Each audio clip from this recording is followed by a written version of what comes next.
right, so welcome everybody to our career training workshop for spring 2021. The purpose, I want to give you a little bit of the purpose behind this before we actually get started. In looking back and looking through things, now that we've had some time, because we've got, we're kind of in, as Thomas and I talked about, it's a little bit of a slow time going on right now. We started noticing that there's a lot of things that need updated. And so this is a good time to take advantage of doing some things that's updated. And one of the things that that's been found is that the course syllabi throughout programs are very inconsistent. Okay, and so we want to get everything in one consistent format, following the same procedure for every single course. So every single course's syllabus looks the same. It has several advantages. And we'll kind of talk about those as we go through. So the goal is we want to get every single course in career training with an updated, consistent, accurate syllabus. So I gave you there's a couple pieces of paper that you have. One says RACC Career Training Syllabus Workshop 2021. And that's an outline of what we're going to do in here today. So you want to have that handy.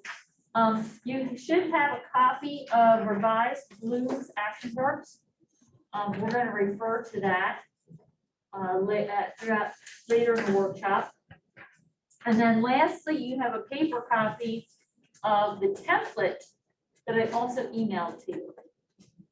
So for those of you who are paper people, when you want something in your hand to take notes on, to write on, to do that, there you go.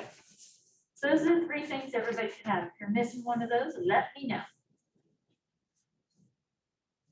So you'll see on the top of that, our goal. Here, slide. Our goal is that every career training course will have a consistent and accurate syllabus. At any point, anybody has a question, ask. Okay. This is as formal as informal as it gets. Just shout out. There's not that many of us here. Okay. So here's the question.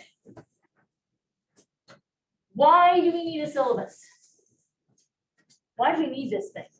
They say it's a contract between you and the student. Okay, the contract between you and the student. Other ideas? So you're all on the same page. You know what you're doing, what your outcomes are, goals in class.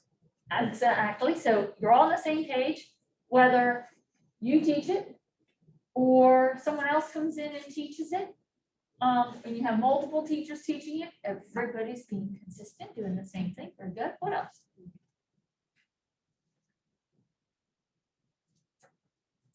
It kind of falls in the same line, but the communication between you and the student and any other instructor that may come in. Communication between you and the student, between you and other instructors.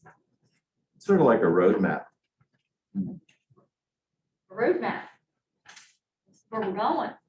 Expectations. Expectations. Great. Awesome. It's sort of like too, if you're going to give a test, you don't surprise the kids with what's on the test. You let them know in advance what they're going to be expected to learn. Yeah. It's what you're doing shouldn't be a surprise. Okay. They should know. I mean, I have been in those classes. Have you ever been in one of those classes where every day you have no clue what to expect? And you get an instructor and you go home and you do something, or you do homework, or you do an assignment, or you do that, and you go back in and they're going, no, that's not what I wanted. You know, kind of like that, because you didn't have that set out. This is what we should be doing. This is what I can expect. This is where we should go. Best way to learn is to know what's my end goal, and then did I get there or not, right? So a couple of the things to summarize kind of what you guys started and said. It sets the tone. It sets a tone for your class. Okay, it tells them This is what I expect of you. This is what you can expect of me. This is what you can expect to learn. This is what you should learn, et cetera, et cetera. And it provides that information not only about your class, but about the college itself too. Your syllabus goes a little broader than just your classroom. And that's kind of an important thing to remember as we're going through this. This is not just something that goes to, okay, yeah, my students are going to see it and that's it. Every time you have a new module, you're going to be sending a copy of your new syllabus to your supervisor. And then that gets kept and filed. If a student ever comes back later on and says, I didn't get taught that, I didn't have this, I didn't whatever, or has an issue, you know, an attendance issue or something like that, we have on file and said, wait, this was the syllabus, this was the expectations that you were provided with, that you agreed to when you took the class. So we have a backup, you know, for administration to back up us in our classes too. So that information goes beyond, and those expectations go beyond just your classroom. The other piece that I'm going to throw in that most people don't, come on, let's do you this way. There you are. Curriculum alignment. I kind of talked a little bit about before you guys came in.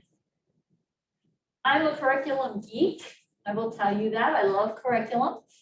I actually do this contract and do this on the side. I do this for colleges and courses and things like this on the side as a side job because I love it so much. And it's a geeky job. Curriculum alignment. Everything it's like a puzzle, and every piece fits into it. And what you're doing with your syllabus dictates what you do with your course, but it's also is connected in a bigger and a broader picture. And it has to do with this whole piece called curriculum. So let me further. This is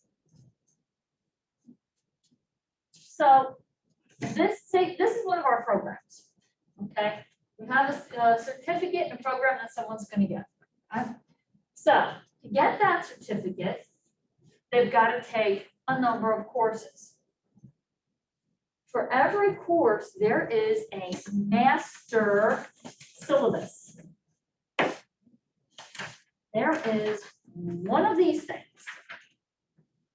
It's very brief, okay? It is a master syllabus in that it contains the final expectations and what the objectives and what the student should be learning in the class, and the content that should be learned in the class. Yep. Do we get a copy of it or to see what that is? What it looks like? If for our you don't courses? have one, I have copies of all of them right here. Oh, Oh, no.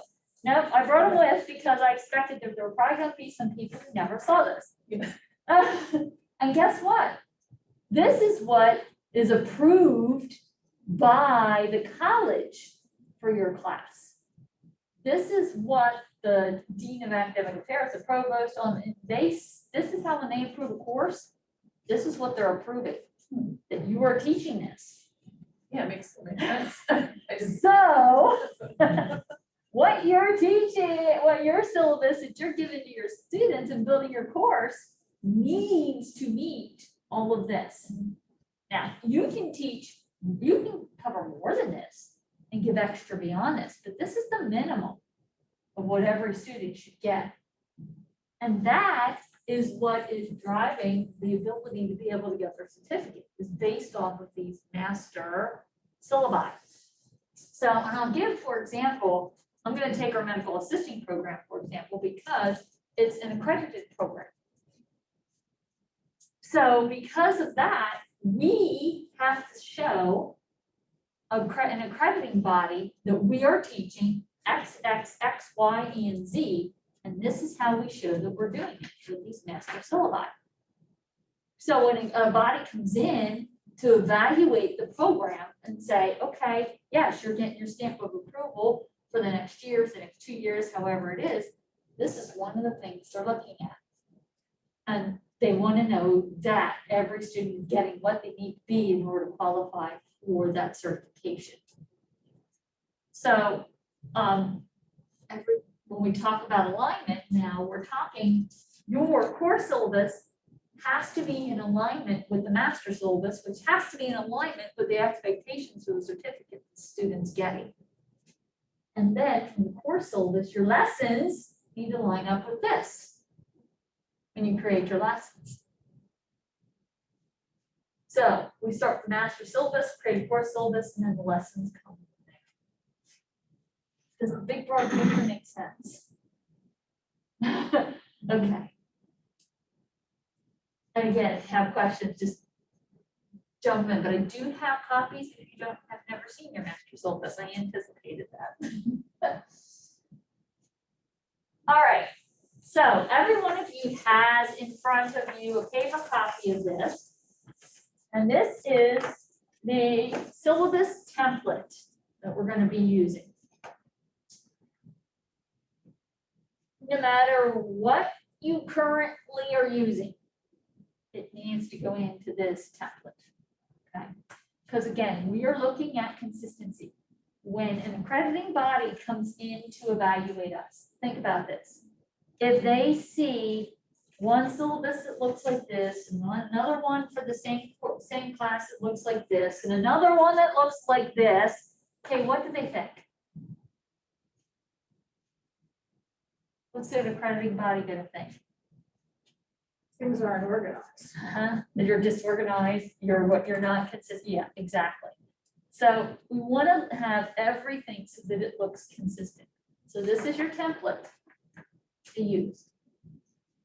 It is in a font that is ADA compliant.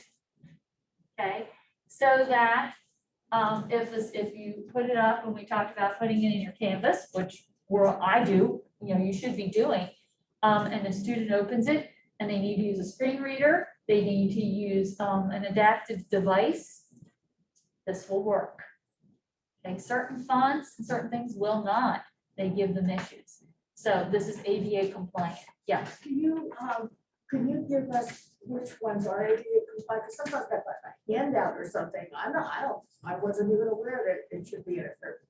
You want to use something that's called sans serif, okay? So meaning it doesn't have little curlicues, little lines, little anything on the ends of the letters, that the letters are just straight and even, so without serifs on them is what that means. Yes. So all the syllabi I have, which were passed on to me, I've always been in Times New Roman, so apparently they have to be updated. Arial. Ideally, they should be. They should be if we're putting them up and using them with screen readers and things like that, ideally. Times New Roman works with some, but not with others. Okay, and also just the clarity of students who have visual impairments. Nice letters like block like this are much easier for them to see. If they're blowing, if they have to use magnification and things like that versus anything that has little curly keys and stuff on it. It sounds boring, I know, because it looks fun to do all different fonts and things like that. But the reality is, if you're looking, to make everything so that anybody can access it, and you don't have to go back and recreate things for someone who says, "Oh, I can't see this," because your best bet is to use something very simple. Arial is what I use for everything, because Arial, I can put it in everything and anything and it works. You can copy it for closed captioning, you can do all kinds of things with it, and it works well without converting. So, syllabus template. The first part, and by the way, back this up. You're gonna see it highlighted on here in black and white, because I didn't use the color printer. Okay. I'm cheap. I don't like to waste ink. But the one that I emailed to you is going to look like this. Okay, and anything that is highlighted in green is what you change. Anything that is not highlighted, you don't have to touch. So when you look down through here, after you get past the first page, look at all this. You don't have to touch any of this. This is all in here for you. Oh, great. You don't touch any of it, okay? Most of the middle you aren't gonna touch until you get to the end there. Maggie, a little off topic, but I'm noticing that there are some elements in here that I do not have. Do you have the separate elements available? Like for instance, let's see. You have a table in here for attendance. Yes, that comes right from our handbook. That is our attendance policy that we've got, in our staff meetings, it's been approved, et cetera. Yep. Just use the template. Just type into this and you don't have to touch that. Try to make life a little easier. So the beginning of it, you're gonna see, and under here, and this is annotated for you, by the way, okay? So course title, enter title from master syllabus. Okay, make sure that you're calling your course exactly what it's supposed to be called on the master syllabus. Okay, if it's called keyboarding 1, call it keyboarding 1. Don't say, Vernon Area Community College, career training, keyboarding class first, or something like that, okay? You want to call it what it's supposed to be called. Course number, again, just come from the master syllabus. Your hours, your classroom hours. Any prerequisites, you can see all this, you can pull off your master syllabus, your name, and your email. Pretty straightforward on that stuff. Course description, again, it should line up with what's on the master syllabus. It should be described the same way. Okay, let me just ask again. Uh-huh. The master syllabus. Uh-huh. The one that I think is the one that I had turned in originally. Is this the master syllabus that I need to make sure? Is there someplace else I should be looking? Maybe I don't have the You master. might not have it, Celeste. It should look, and I will pull yours, or we can pull yours out of here then. I'm gonna just bring my sample back to you to kind of get you to look at. Just because this is the most recent one. It'll look like this. And it'll have signatures on it. Ah. Well. Yeah, we'll pull it for you. Okay. Yep. Yeah. And you'll see when you look at that course description, here's the course description. This should line up. Your syllabus should be describing the course the same way that the academic board approved your course. Okay? It should be the same, because if they approved one thing and your description says another, you're not teaching the same course that they approved. It's a good time to change. Yes. It seems like there's a lot of whisper down the alley. There is. And when we have time, like I said, we have now, we kind of have a little bit of a lull time, it seems, because our enrollment is down. Pandemic wise, it's down. Well, we know this. It's a good time to sit back and do this stuff so that when we're cranking, it's done. So all of this stuff, description, rationale, that you can pull from your master syllabus. Okay. So if you don't, like I said, if it hasn't been supplied for you, I have copies of them here that you can refer to when we're done, go through and I'll give those to you. Because unfortunately I did have to print them, because what I have is a scanned file of all of them together. And the time it takes for me to go into Adobe and separate every one out and do an individual one to send to you for this whole file was just like, okay, I'll just print them and you can have them and look at them that way. I know, I think where I got the original outline for this was from the curriculum books that are in Kim's office. And I'm not sure if that's the approved one or not, so I would love to see the approved one. Yeah. And what I'm going to tell you is what's happening in this process. We are we're in the process of going through, when your syllabus is done, then we're also gonna go through the master syllabi and make sure everything connects. And then we're gonna go through and reapprove master syllabi. So the other part of this, you know, is kind of evaluating our courses a little bit, and we're also gonna be evaluating master syllabi in this process too. So it's not just you guys doing syllabi, all of the masters need to go through and make sure that they're all in alignment and that everything connects. So we're gonna be doing that here shortly too. Hence I have one for one of them that we just recently did. So this one actually has a 2021 date on it. The most recent master syllabus that was approved in here for comparison. So does that all make sense? Pretty clear where you get all that information from, and you can follow it on here.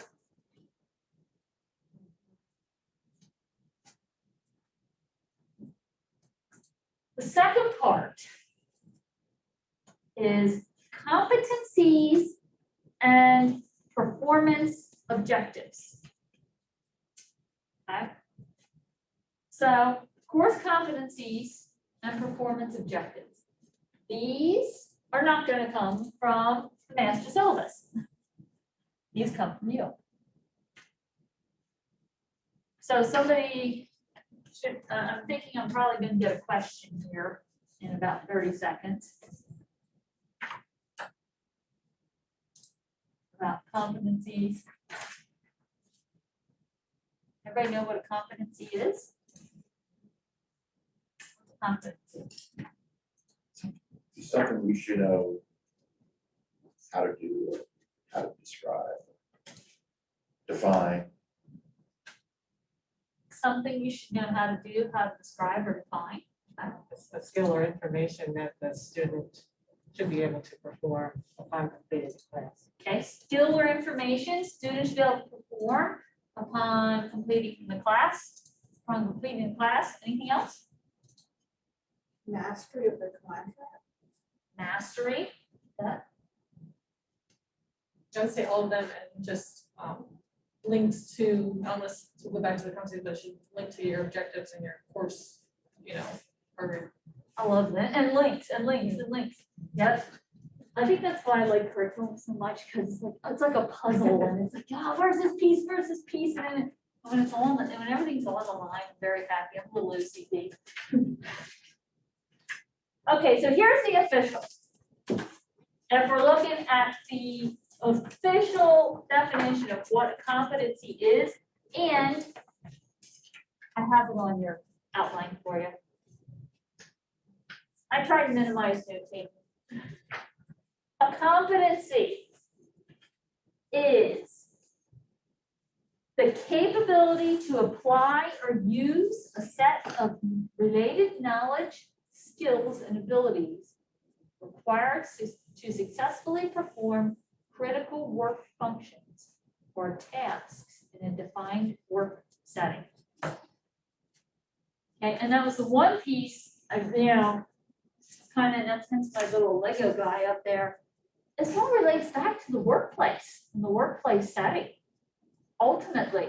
So when we're looking at that whole curriculum piece, ultimately our students to get gainfully employed and have the skills they need to get gainfully employed.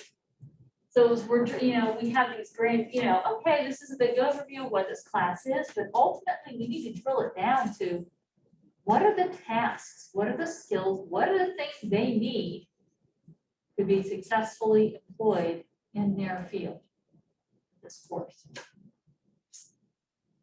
It's what they need to do to perform their job. That's a competency. What do you need to do to perform your job? And someone did say this, it becomes a statement of what they should be able to achieve at the end of a unit.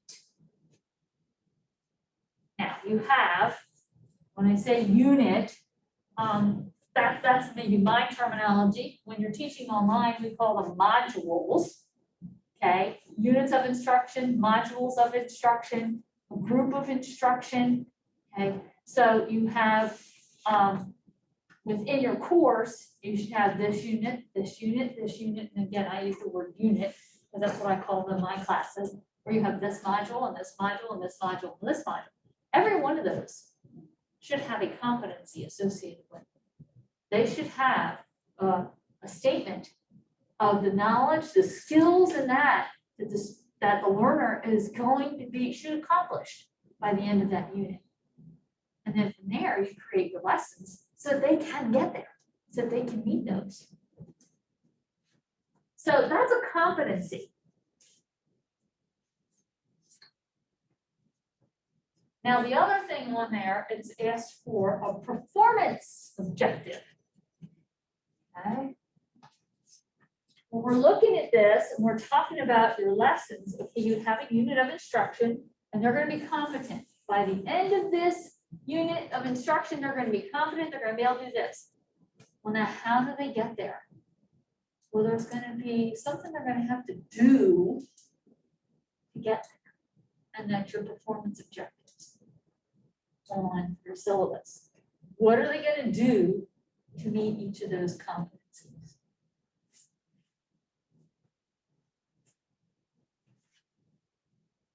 So if we define that performance objective,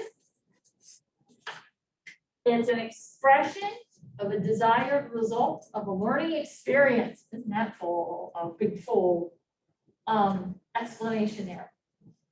Expression of a desired result. What's going to be the end game? What's the end product? This is the key with the performance objective versus a competency. It needs to be measurable. You measure what the person should achieve. It's going to describe the desired results. So competency, what's the task they need to do for achieving the performance objective? What are you actually going to measure? What are you going to measure to know that they are competent? Questions?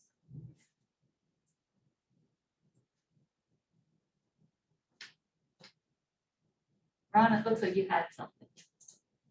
All right, what was your question again? Okay, no, I said you had questions. I just Oh, saw, oh, oh. I was just looking, it's hard with masks. Yeah, Yeah. I clue into people's faces. If I see mask, you know, and without a mask, I can see confusion, I can see, but now all I can read is eyebrows, you know? So if I see your eyebrows go like this, I don't know if it's you're squinting to see the screen or if you've got a question. well, I was kind of equating it to how my Canvas courseware is set up. Huh? Where each lesson is, well, one chapter per lesson. Okay. And each lesson has a set of objectives within it. And then, of course, there's a set of required assignments, Uh-huh. hands-on stuff, and also a self-assessment. So you have to, you know, they're putting to use what they read, hopefully, and then the self-assessment will kind of like, well, give you an idea where they're at Mhm. for that particular topic. Perfect. And can you see that alignment, that ladder there of alignment, how this drills down to this, drills down to this, drills down to this? And I'm gonna pick on Wendy for a second here, because I worked with Wendy on lesson plans. And can you see how your lesson plans that we worked on are fitting into all this? And when you do this, your lesson plans just flow right out. I need a lesson on this, I need a lesson on this, it needs to measure this, it needs to measure this, boom. You know, so, okay. And that's like, cause, and I only, like I said, I'm only picking on Wendy because I worked with her on lesson plans, and so, I kind of know where we went with that. So, and this is, as Ron can attest, I'm surprised he didn't say anything about that. A performance, okay, performance objective, something they're gonna perform, something they gotta do, okay? And I'm a huge Mary Poppins fan, so I had to get her in here somewhere. That's the new one, by the way, because Mary Poppins Returns, not the original. Okay, So now here's something that when you're doing this, writing a performance objective, and I see people kind of struggling a little bit, you know, how do you actually write one of these? How should it look on my syllabus? And so a performance objective has 3 parts. Okay, and it's, those of you who teach English, you're gonna relate to this very well. It has a condition, a learner performance, and a criterion, okay? And so every performance objective should have these 3 parts within it. So every performance objective should set the conditions of what's going to be going on for them to need to do this, okay? Under what conditions, okay? So where is it gonna occur? Think of that. Where's the performance gonna occur? If this is a student who is in internship, the performance is occurring in the workplace, okay, under work conditions, okay? If the performance is occurring in a classroom, it may be being, if they're being given lesson, they're being given an assignment, they're being given a lecture, after having a lecture, after having read material in the book, okay? The condition is they have done that, and now what's gonna follow? So what is the arena in which this performance is gonna happen? That's a condition. It may include necessary tools, equipment, or special circumstances. That's why I brought internships, special circumstances. Ron, yours may be, provided Microsoft Word software. Okay, and that's the condition. They have to do it within Microsoft. That's a tool, Microsoft Word software. Okay. Then they're going to do something. What exactly are they going to do to demonstrate they mastered the task? My English people, it always has an action verb. Okay? It's an action. It has to have an action verb. Where do you get action verbs from for syllabi and for writing performance objectives? Right here. Revised Bloom's taxonomy. This is, you're going, okay, I go to this all the time when I'm writing something and I need a verb for what students are doing. This thing is one of the things I keep on every computer that I work on somewhere accessible. You want to say, okay, the students are going to do what? What do you want them to do at the end of this? Do you want them to analyze something? Do you want them to describe something? Do you want them to solve something? Okay, what do you want them to do? It needs to be an action. Don't put in things like understand. How do you know if they understand? What are they getting? This is a mastery. You want them to demonstrate something. You want to see something. You want an action. So I give you this, and this is the rationale behind Bloom's, if you haven't been familiar with it, and this is the most recent version, the revised version, is that from left to right, you go from from less cognitive tasks to more complex cognitive tasks. So the things on the far left, that's simple recall of stuff. So if we're using the verb choose, define, find, okay, that's just very basic cognitive skills. Okay, just very low, just picking something out, here it is. Okay. Versus if you have them come over to the other side, adapt, build, create. Okay, these are requiring higher order thinking skills. So you kind of have to think where you're at with each of these. If you're in a level 1 class and you're in the beginning of a class, you might be using more of the things towards the left-hand side as descriptions. But then as your units go, you might be moving up to here. And those medical, I'm gonna pick medical right now since I did wrong last time. Okay, you're teaching someone how to take a pulse. Teaching someone how to take a pulse. Locating what's the name of this? Okay, that's simple recall, radial artery. You know, where do you find it? What fingers you? That is very simple cognitive recall. But ultimately, what you want them to be able to do is you want them to be able to say, okay, this pulse is normal, this pulse is abnormal, and describe how it feels. And, you know, is it thready? Is it weak? Is it strong? Is it bad? And so now ultimately that's a higher level skill you want them to do, but you have to start with, okay, what's this called? Where is it at?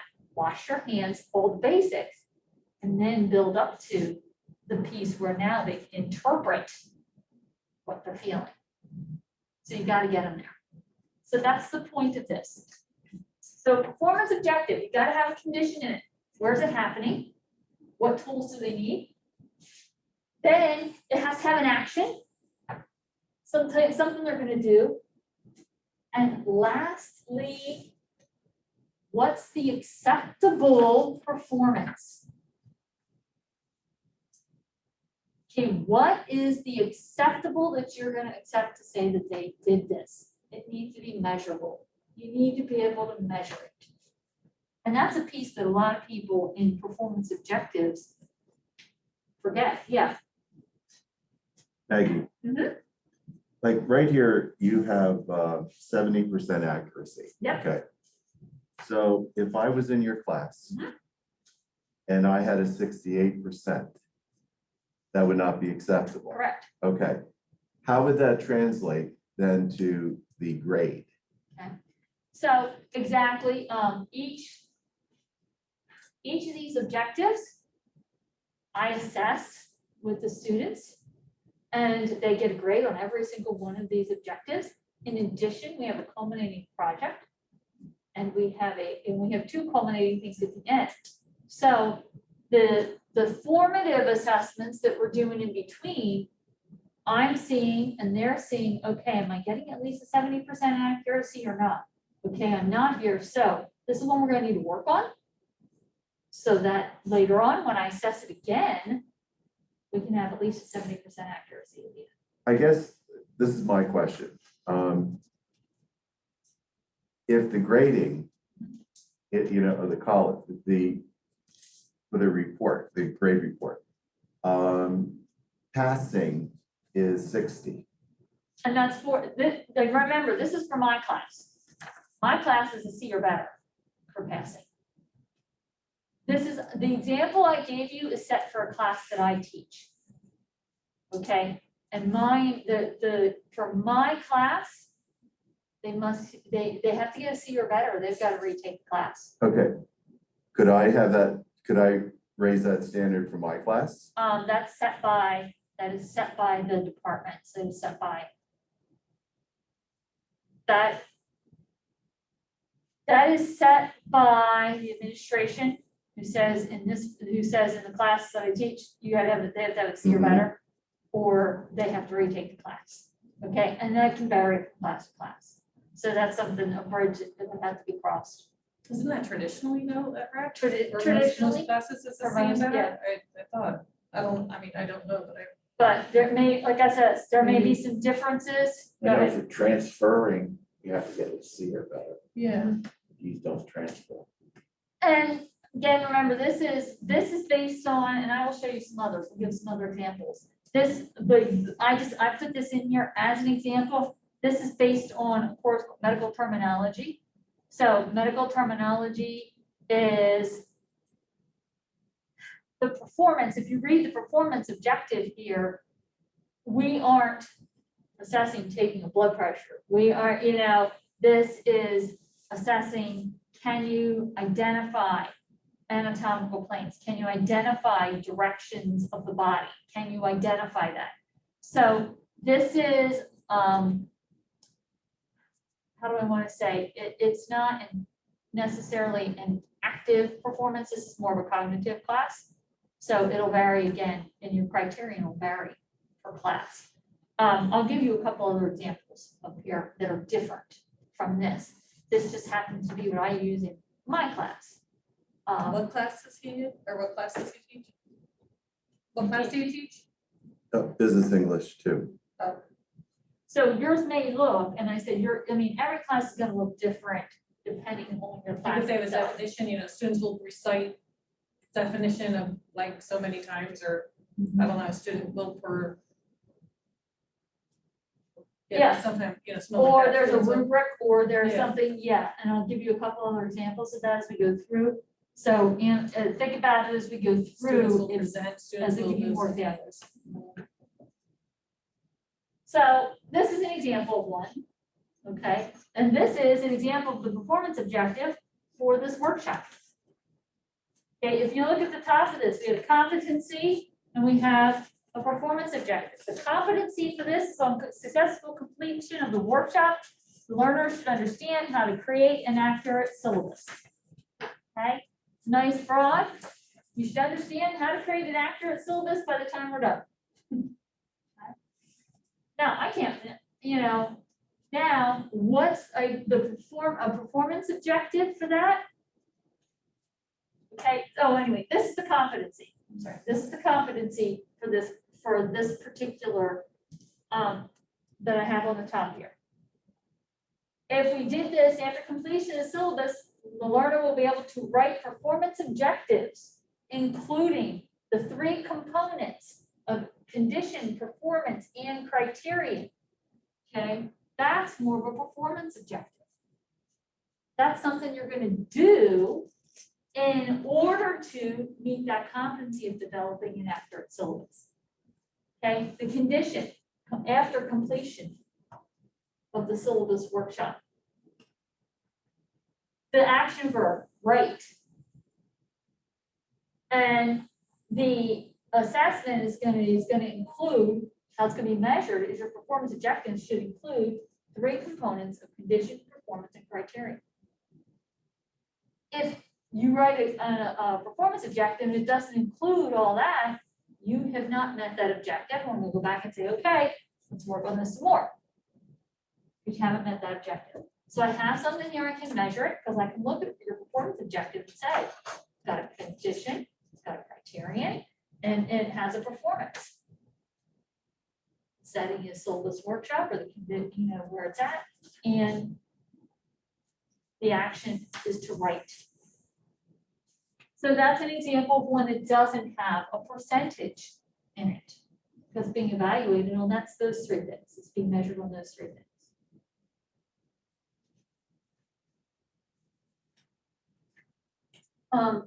Let's take a look. Take a look at this one. And I wrote this actually on, you have this on your handout on the back. And above that, and Ron will like these. Above that, I have some more examples in a chart. It says condition, performance, and criterion. So where is that? On the back side. Yeah, I'm looking at this, but I don't see that Oh, word. you will. It's under, it should be underneath.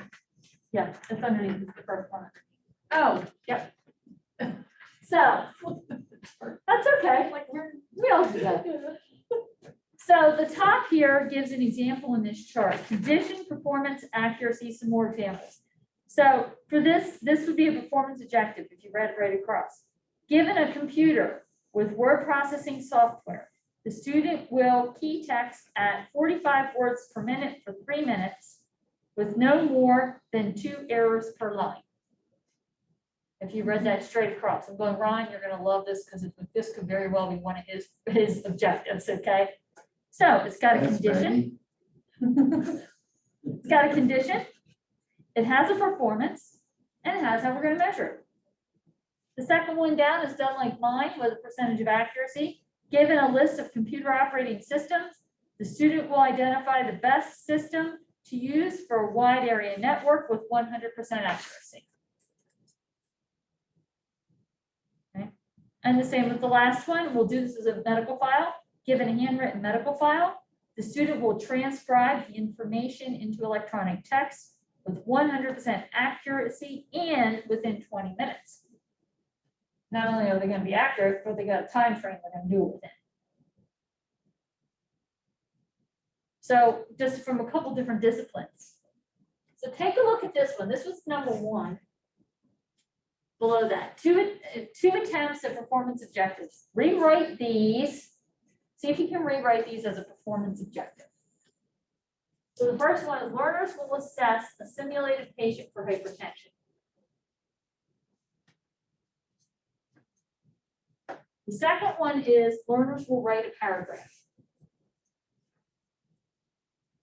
So see if you can take and create those, write those with a condition, a performance, and criteria.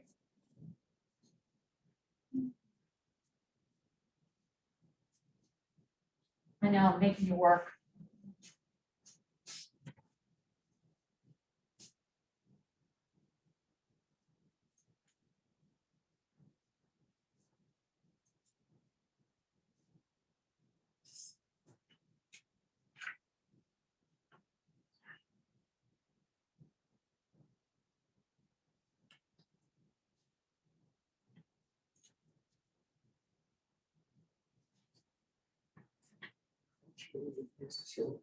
Uh-huh.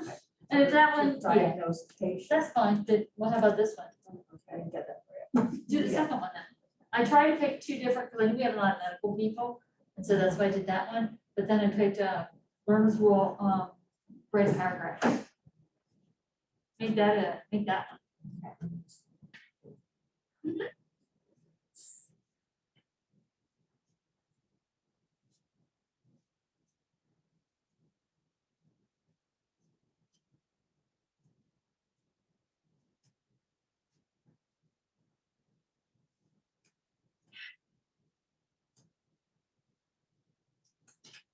See, Wendy goes right to the first.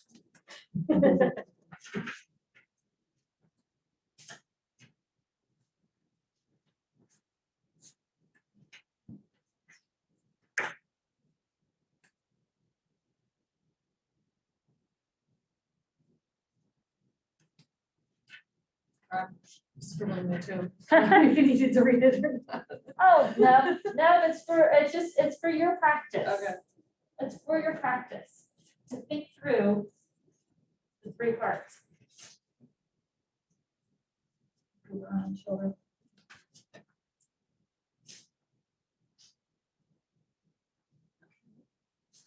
What's your criterion, or your criterion for that?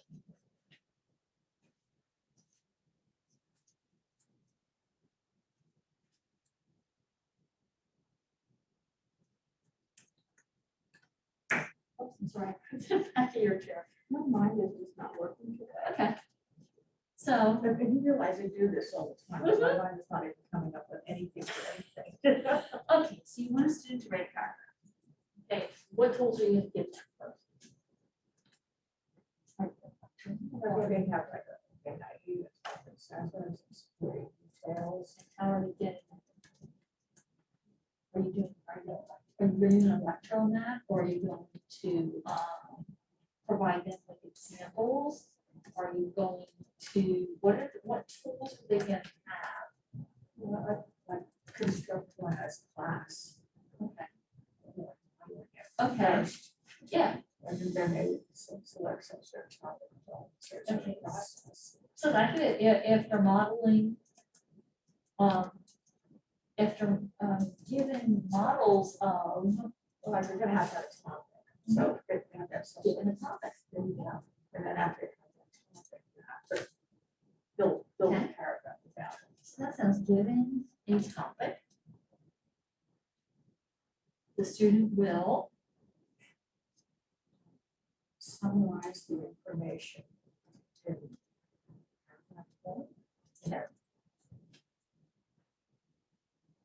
It's a summary of a lot of topic. I just gotta put it here for this. And then think about how you're gonna measure that. used to measure.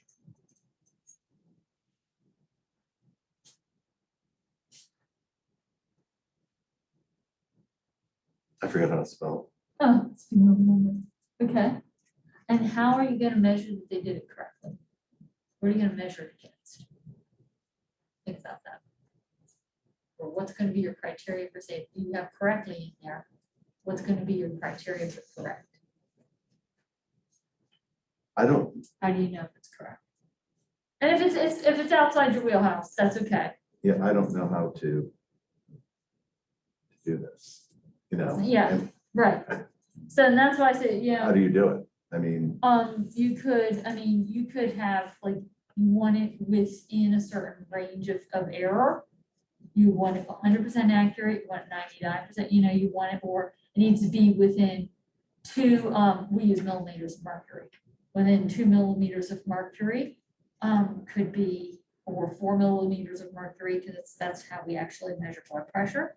It could be, you can have a rubric that you're using, which is what we usually do in healthcare. We usually have a rubric and we go down. Yes, they did this step. Yes, they did this step. Oh, they missed this step. They did that step. So you could be using rubric to measure it. Or a checklist, if you don't like that, you know, sometimes it's a checklist, performance checklist. I did that, I'm thinking of differently. That's okay, because it's your class, so you would think how you would do it for your class. In my class, like, we don't do any practical. Yeah, you're doing, So, yeah, I have- yours probably more.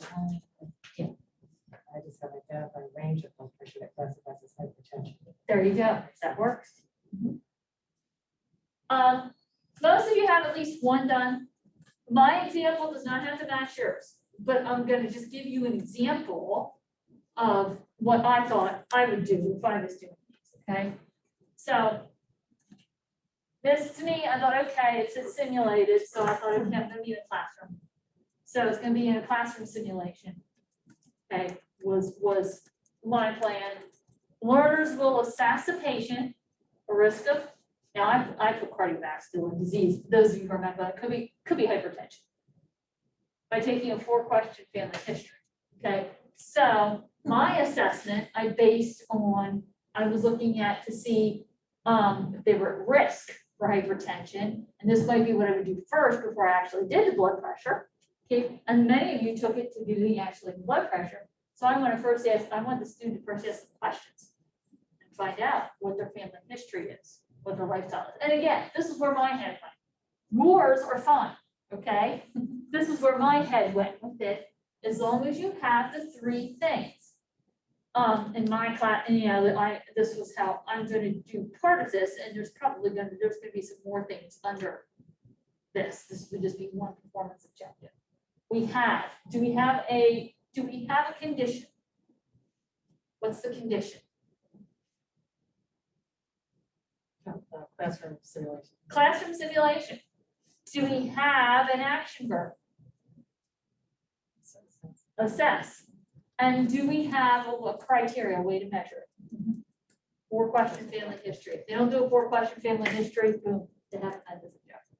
Okay, again, we just take different spins on the same thing, but you can see how it evolves. Okay, this one, learners will write a paragraph. I tried to pick from 2 different domains here for people, because not everybody's medical, not everybody's. So learners will write a paragraph. This is kind of how I wrote it. This might be very similar to yours, Celeste. Given a topic, the learners will write a 5-sentence paragraph in accordance with the meal plan. Okay. Do you use meal for paragraphs? I don't know if you do or not. Yeah. Meal is how I was taught paragraphs, main idea, evidence analysis, linking. That's how I was taught to do paragraphs. So this would be an example. Okay, so is there a condition? The topic. The topic. I'm giving them a topic. That's the condition. Okay. Is there an action?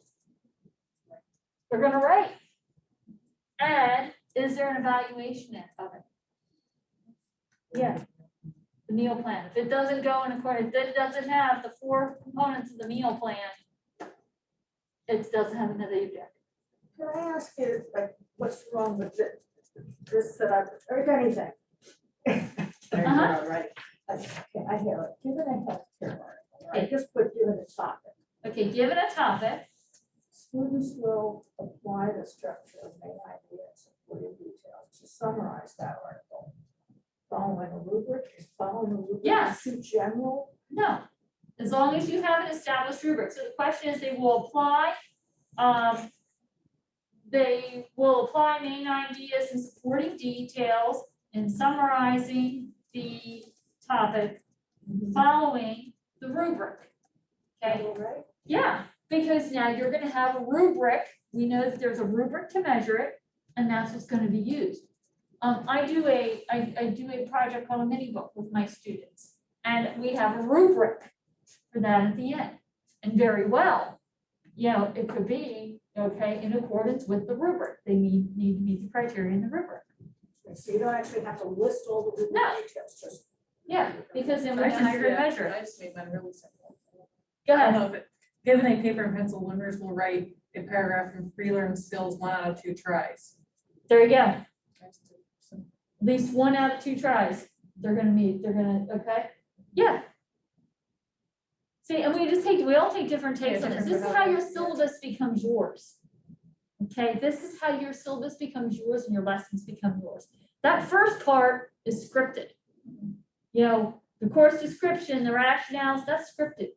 But here, this is how it becomes your course. And that's good to know too, because I just actually found out about last week that there's teacher or instructor freedom or something, or I guess that. you know, the term. Academic freedom. Yeah, and I just found out.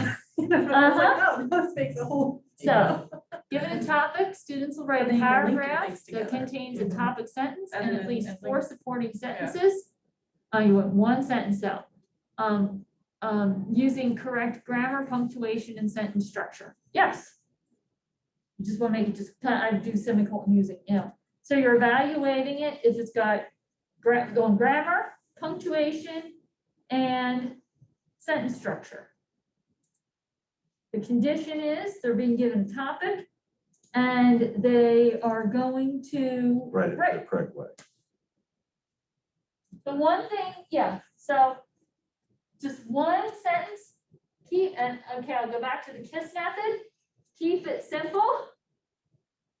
Okay, the 3 parts, condition, and you don't have to put them in this order, but it's the easiest way to do it. What's the condition, what's the verb, and how's it gonna be measured? Boom. Condition, verb, how's it gonna be measured? Boom. Condition, verb, how's it gonna be measured? Boom. And then from there, you create your lesson. Okay, from there, you create your lesson. You know, okay, we'll follow Celeste with her rubric. Okay, she knows first her lesson's gonna have to talk about the rubric and what the requirements are for that rubric. And then in her lesson, she's also gonna have to give them an article, the topic. So she knew she's gotta have all that stuff together. I'm gonna give them this, I'm gonna give them this, and then they're gonna do this. So there's your lesson. Okay. So what you see on the template, competencies. So upon this, I would just leave this here because this is the first statement in every competency, basically. So you're just finishing the sentence. It's the easiest way to do it. Upon completion of this course, the learner should be able to. Boom. These are the competencies, the competency for each unit of instruction, that end result for each unit of instruction, that what they should be able to do in the workplace for each unit of instruction. And then under it, what are the performance objectives that they're going to do to meet that competency? Each one's got so they should be able to, and then you make sure you've got a condition, a verb in there, and a criterion.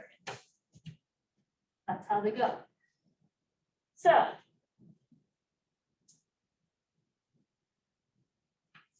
at this point, the rest of the syllabus is pretty much scripted. Okay, there's a couple of additional things on here. if you go on to page 2, once you have, this is what now the students understand what their expectations are, and they align with what the program was supposed, the master syllabus says that you're supposed to be teaching, okay? And that's the provost has approved to be taught. Now we go through and we explain to the student the expectations for the class, okay? So the syllabus, in addition to being the place where you're gonna, this sets your whole lesson, all your lessons up, then also sets up the rules, which you said, and expectations for the students. So you have down here, required text, you just fill that in, okay? LMS access, I did not highlight that. That should be on every single syllabus. You can't access to Canvas. Any supplementary materials you have. The grading policy, all the rest of this stuff is all our policies, the most current policies that we have.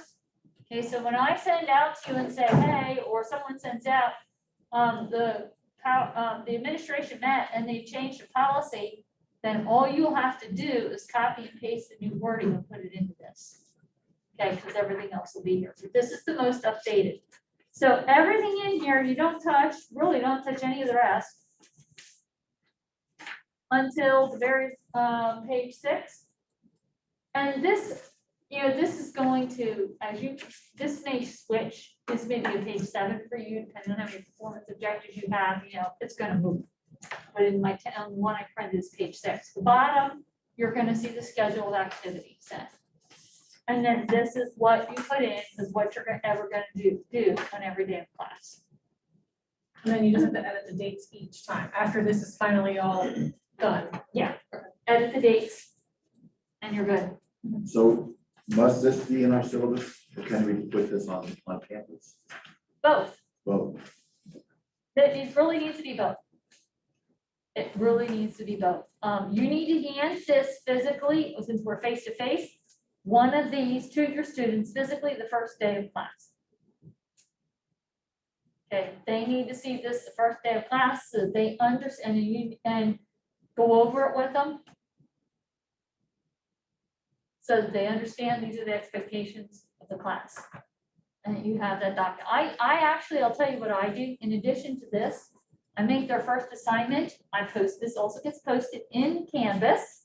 The syllabus, the new syllabus, every term gets posted in there. And their first assignment for me is to go in and I have a simple assignment, but you don't have to do this, but I do, and it says, I have received, read, and understand the core syllabus, basically is what it says, and there's a text box. Enter your name here. That's their first assignment for me, is to do that, and they enter their name, saying that they have received, and read, and understand this. Okay, and that's sort of like my little, I just want a little documentation. I know some instructors actually have a signature page. We do that for our nurse A class. We have a signature page at the end, and they have to sign it and turn it in.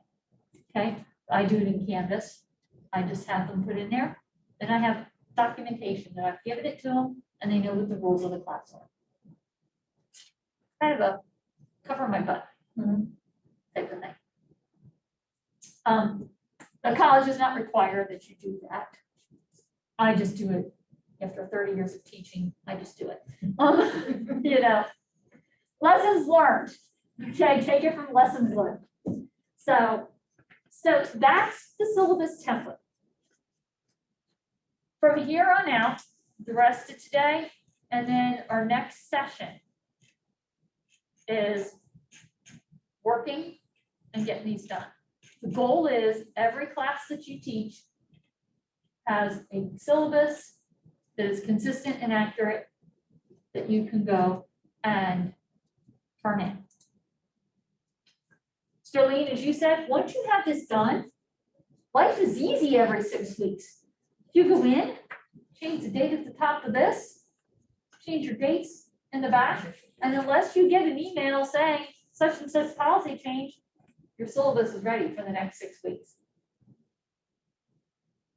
Or for new or something changes or anything like that. Yeah. Yeah, Or you want to go, oh, you know what, I'm gonna change this in a different order or something like that on your, you know, or you add different book, you know, those things, but you've got a template. Easy, that's the easiest way to do it.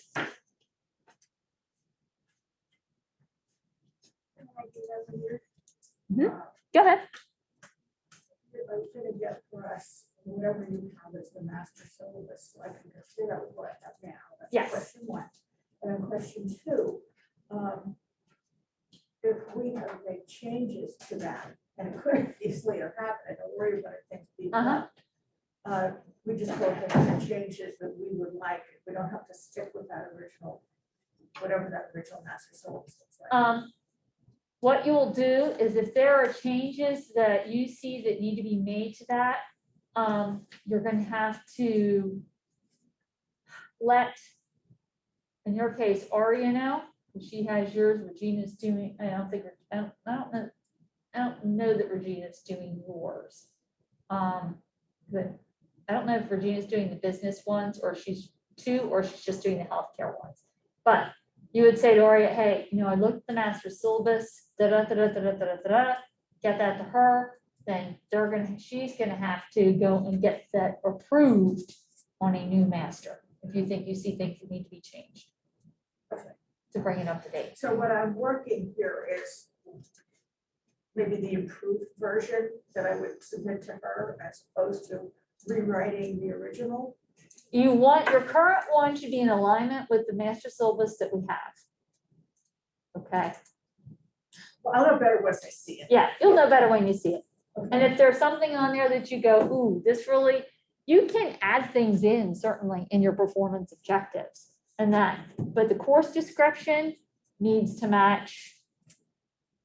And the rationale needs to match on what's in there. So we may need, and that's part of this, we may need to we know that the master syllabi may need it updated.